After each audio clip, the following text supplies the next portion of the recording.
sa isang kadete sa paggabay at sa pamagitan ng dalawang pagtatanong. Do I intend to deceive?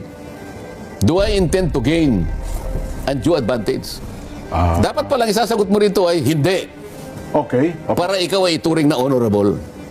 Masasagot niya ba ng no itong ginagawa niyang ito?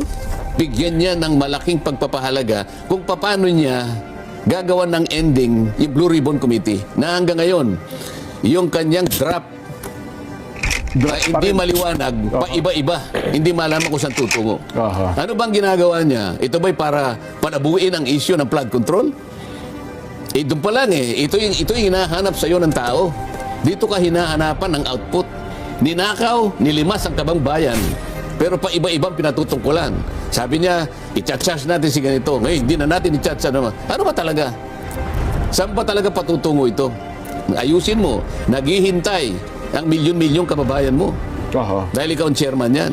Itong pinag-uusapan natin yung flood control Ito yung liwanagin mo. Huwag mo palalabuin. Ito yung dapat nating bigyan ng pagpapalaga. Nilimas ang kababayan. Hindi mo pa nga naliliwanagan Ang daming malabo dito. Ang daming pinalabo dito. Pati direction hindi na malaman. Pati coordinates.